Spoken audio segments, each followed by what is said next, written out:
session where we are going to reenact people from Ashland that are buried here. And we're going to start with Mr. Fifield. Were you going to say anything, David? Well, good day. I am Frank B. Fifield, and this is my life story. I was born in Princeton, Maine, in the county of Kennebunk, on October 7th, 1848. Today is 1 month shy of my 177th birthday. I am the only child of Frank Fifield and his third wife, my mother, Abigail Upton Fifield.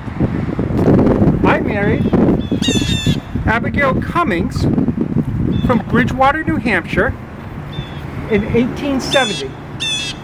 We were married in Lowell, Massachusetts, and we had our first two children there in Lowell. We moved to Ashland in 1877. I was a carpenter and a house builder by trade.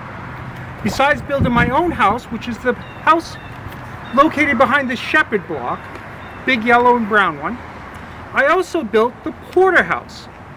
You may know it today as the John and Sue Harville House. They are in the process of restoring it back to the way I had originally built it. And what a wonderful job they're doing at that. We're so proud of it. I also served on the Ashland Board of Selectmen, and I was the water superintendent for many years. Our only daughter, our eldest, child was born Louis Violet on June 17th, 1870. Some of you may recall her as she died in 1960 here in Ashland. She was never married and she lived here most of her life. Our son Albert was born in 1876. He grew up here in Ashland as well, since he moved. The year that we moved here to Ashland is when he was born. He was also a member of the Ashland Fire Department, and he was a master carpenter. He built the 50-foot mailboat. Funny story about that. After he had built it, they were going to launch it on River Street. As they went to the River Street Bridge, that's that bridge between Route 3, River Street, by the dairy bar, it fell through. Minor damage was caused to it. They were able to launch it, and it was the Squam River mailboat for many years following that. Later, Albert moved to St. Catherine, Ontario, where he was a very successful businessman and lived out his life. Following the death of his brother, Arthur, in 1938, who was also a member of the Ashland Fire Department, he was extremely impressed, and he wrote this letter that we're going to pass around, talking about how happy he was with the funeral that was given by his brothers at the Ashland Fire Department. And for doing that, he donated 2 silver-plated axes. These axes are today mounted on the wall at the firehouse as a remembrance that his fellow brother firemen would always be looking out for them. Our son Lester was born in 1878. He married Eleanor Lewis in 1905. He was the shortstop on the Ashland baseball team, and back then the Ashland baseball team was a real thing. He also served as chief of the fire department from 1908 to 1925, when he unexpectedly died at the age of 46. Our son Arthur was born in 1883. He married Emma Ballard in 1906. He was the proprietor of a variety store. Some of you may recall Fifield's Variety Shop. I see one does.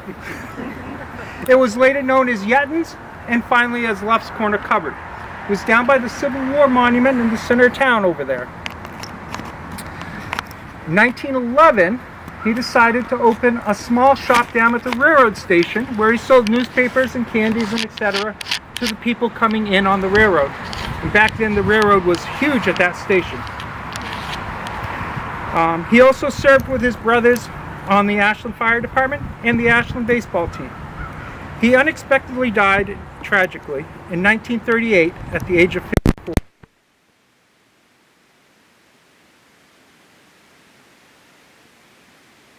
Two youngest sons, George in 1884 at the age of 4, and Roy in 1892 at the age of 2, both dying from diphtheria. It's quite tragic. Despite this, we found the strength to carry on, and their memories continued to inspire us for the next few years. I passed away on October 10th, 1920, 3 days after my 72nd birthday from pancreatic cancer. My wife Abigail lived another 14 years, passing away on June 6, 1934 at the age of 80. I am buried here and here with my wife Abigail, along with our daughter Louise Violet and our sons Lester, George, and Arthur and Roy, one of which is buried in a different lot, but we're all in Green Grove. Thank you for listening to my story and the significant contributions of the Fifield family to this community. We have always strived to make Ashland a better place for everyone. Thank you. My grandfather, Stephen Rogers, was born in Newbury, Massachusetts, and my grandmother, Lydia, was born in Rowley, Massachusetts. After they married, they moved to Plymouth, New Hampshire in 1778, and then to Holderness, which of course is Ashland today. They had 10 children, including Stephen, my dad. Stephen, my dad, was born in 1771 and married Polly Brown in 1801. Together they had at least 7 children, me being one of them. My name is Enoch Rogers, named after my great-grandfather, Enoch Rogers, who fought in the Revolutionary War. It is said that he was one of the men who took part in the Boston Tea Party. He's buried at Albrook Cemetery. Me, I was born in Plymouth in 1818 and moved to Holderness, now Ashland, when I was very young. When my mother was widowed in 1840, I stayed with her and worked as a carpenter and later operated a dry goods store. After my mother's death in 1841, I married Laura Prescott. There was a little bit of tension in town because she was 16 and I was 39. We had a daughter together in 1858 named Kate. She lived with us until she married John Ernst in 1878. I'll tell you more about them later on. After Laura's death in 1882, I married Abby Francella Kate. She was only 33, and by this time I advanced to the ripe old age of 64. There was only a 31-year difference, so don't worry about it. I died in 1892 of softening of the brain. So that means the softening of the brain is a condition that leads to permanent brain damage and various neurological symptoms. Does it sound pleasant? My name is Abby Francella Kate. I was born in 1849. I married Enoch here in 1882, but that only lasted for 10 years. He was so Does it hurt? Just a little? My older brother, Omar, which I'd like to remember him, he served in the Civil War. He's buried at Fort Leavenworth, Kansas, and I've never been to see him. Well, in 1901, I married J. Frank Perkins, Mr. Perkins was born in Canada in 1851. He was married 3 times before. But he and I were both widowed at this time, so we decided to get married, which is really fun because he was a year younger than me. In 1921, I died at the ripe old age of 73 at the Plymouth Hospital of gangrene. Dear Frank, he was a house painter, and he resided on River Street until 1943, until he died from kidney failure. Enoch, Frank, and I are all buried right here. Getting back to Laura's and my daughter Kate, she married John Ernst in 1878 in Ashland. They had 3 boys. Clarence and Eugene, never married, died young. John Rogers Ernst Jr., he was my 3rd child. Let's talk about John Jr. He married Susie Morris at the age of 21 in 1905 in Ashland. He was a livery man at the time. He later became the rural delivery carrier for the Ashland Post Office. Here's a picture of John and Susie Ernst, and it looks like it might have been their engagement photo. I don't know for sure. Anyways, when John was the rural delivery carrier for the Ashland Post Office, he started from Ashland. He traveled over sections of 5 different towns: Holderness, Center Harbor, Meredith, New Hampton, and Ashland. He drove a horse the first 4 years, well, really 2 horses, because he left one in Center Harbor, but with George Hawkins, so that when he got to George Hawkins' place, he'd have dinner and then have a fresh horse to come back to Ashland. So he covered 26 miles a day, 6 days a week, 52 weeks a year, making a total of 275,808 miles in 1 year, which would be equal to a trip around the world 11 times. John made his first trip by automobile in 1914. He had 15 cars altogether. All of them were Fords. 6 substitutes have driven for him during illnesses and vacation times. The late A.S. Fickle, Al Bellinger, Arthur Guyot, Roy Hartwell, Harold Knowlton, and Frank Flanders. Frank Flanders actually replaced him in 1944. During his 34 years of service, he served under 4 different postmasters: Frank Huckins, George Plummer, Lauriston Goddard, and Carl Crowley. 2 Democrats and 2 Republicans. Just for the record. According to the Ashland Citizen, March 2nd, 1944, when John Ernst retired, Mr. and Mrs. George Parkhurst, on behalf of the people on his route, presented him with a purse of money and 32 letters. John and Susie lived on the corner of Highland and School Street. That's where a green apartment building is standing now across from the town hall. John passed away in 1961 at the age of 77. Susie died in 1972 at the age of 86. Her obituary says that she was survived by nieces and nephews, and they're all buried here. Thank you. John and Sue, not the nieces and nephews. Yes, please. John and Sue were my great aunt and uncle. Oh, wow. There's the nephew that's surviving him. Yes. Because she was my grandmother's sister and my grandmother and grandfather had passed before I was born, they were my grandparents in my life.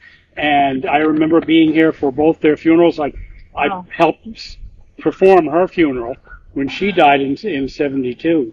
And just have some great memories. He also, one of the things I've heard about him was he used to take passengers from the train station, the depot, over to the hotels on Squam Lake in a wagon. The first station wagon, if you will. But wonderful memories of it. They were just a great people. Wonderful people. Thank you for sharing that. I'm happy. I didn't know you were going to do this. I'm glad I came. Okay, we're going to go over here next. And you're live. As he starts, I'll pass his picture around. In the front, on the very left, is a picture of George Baker.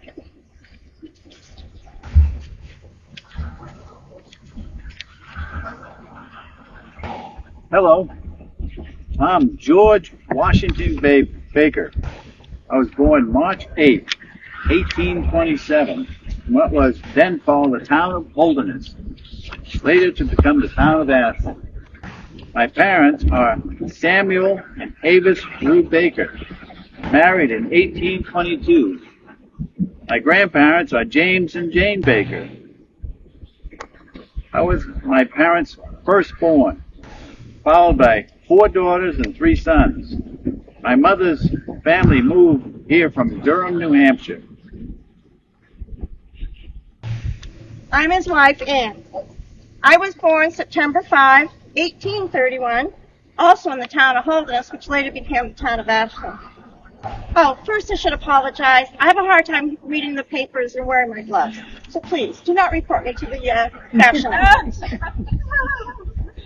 We were married in 1850 and moved to Lowell, Massachusetts shortly thereafter. I just want to say that what we do when we do these talks is we like to tell the story of the people that are buried here. Some have very unique tales, and others are just ordinary, regular lives. But they all contributed to what made our town. Thank you, dear. Now to tell our family story. I was a carpenter by trade, especially when I lived in Lowell, a booming manufacturing area which became known as the cradle of the American Industrial Revolution. In the 1850s, the textile mills were flourishing and expanding, especially the cotton mill. There was always construction work available. The mills always provided steady paying jobs for young women as well. Our first child, his son George, was born in December of 1850 when we were in Lowell. Sadly, he died in August of 1851 at the age of 6 months from severe malnutrition. They speculated it might be because I was anemic and therefore my breast milk was not very nutritional. And he didn't tolerate the cow's milk at all.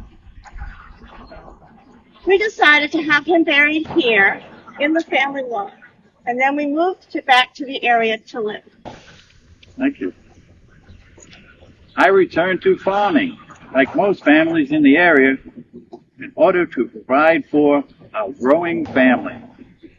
Ashland had become a bustling community when it incorporated in 1868. There were factories making hosiery, gloves, sporting equipment, wood products, paper, leatherboard, and wool cloth. These required large numbers of workers, which brought a demand for housing and carpenters. So I was always busy with projects to do. The Boston, Concord, Montreal Railroad had arrived around 1849, which provided the transportation needed to bring in raw materials and export finished products. Our next child, another son, Sidney, was born here in Ashland in 1858. I was a bit nervous at first, but he went on to live 71 years, was married, and had 5 children. He was followed by our daughter, Jenny, who was born again here in Ashland in July of 1862. She married Earl Harrington in September of 1879. Earl was a salesman from Vermont, and then when they first met, he moved here, he started working in the paper mill. He eventually became a very good painter and was a very famous house painter in the whole area. He died in 1908 at 53 years of age. She lived on another 53 years, dying at the age of 92. Wow. They never had any children. Later on, I mustered into the Union Army in 1863. At the age of 36, this left Ann alone at home with Sidney, who was 5, and Jenny, who was 1. Fortunately, I was only gone for 2 years. Thankfully, you were only gone for 2 years. Another daughter, Minnie, was born here in Ashland as well in 1867. She married a Henry Smith in May of 1893, I'm sorry. He was a leather inspector at the glove factory. He passed away from complications of a brain hemorrhage at his home on Hill Street in 1917. Ellis Gammons was the undertaker in charge.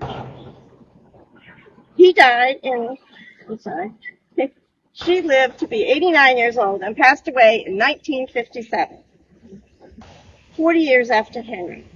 She had been in the Gale Convalescent Home in Laconia for a number of years. Ed Dupy was the undertaker in charge. They also had no children. You'll leave that out. Sorry. Good job. My sister, Jane, married Barnett Hughes, his second wife. His dad, John Hughes, fought in the Revolutionary War. Their only son died in 1872 at 1 month of age. Their daughter, Lucy Ashland Hughes, was the first child born in the town of Ashland after it seceded from Holderness and was incorporated in 1868. Lucy married Dr. Jonathan Cheney on Christmas Day, 1887. They divorced in 1913 after 26 years of marriage. And he passed away 5 years later.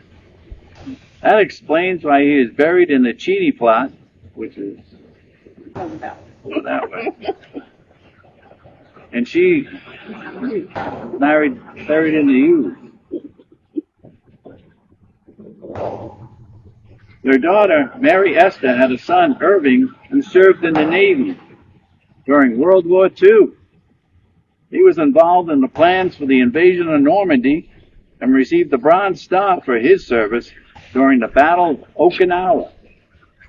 He was promoted to Rear Admiral after the war, and he wrote his memoirs titled Come to the Cabaret, Old Chum. Spell check changed it to Cabernet.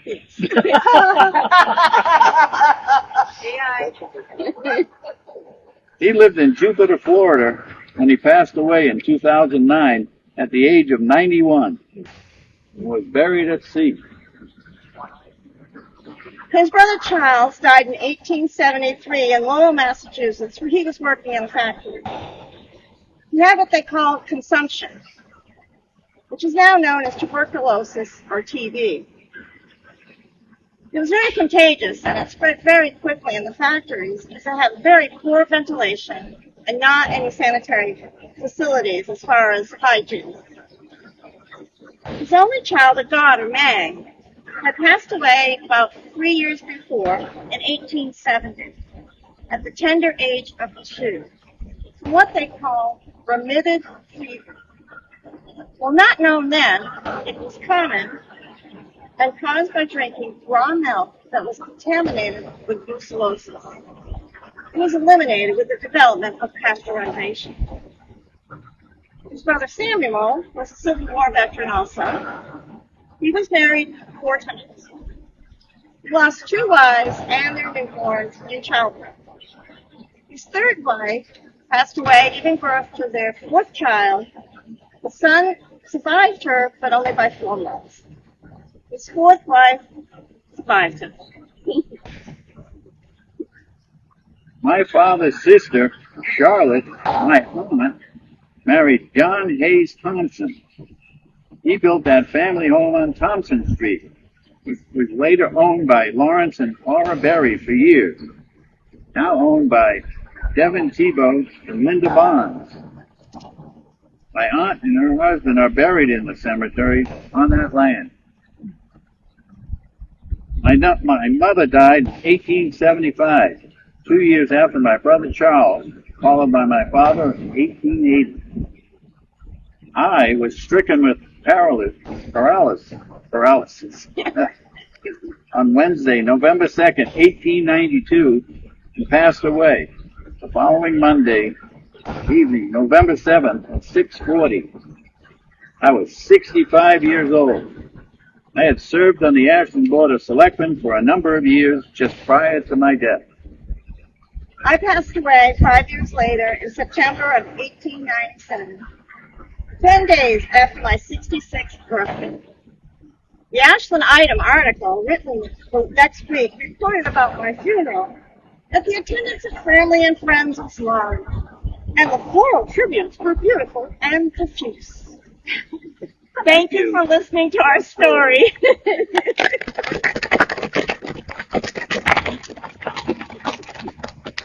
Do you know which battles were fought in the Civil War that you fought in?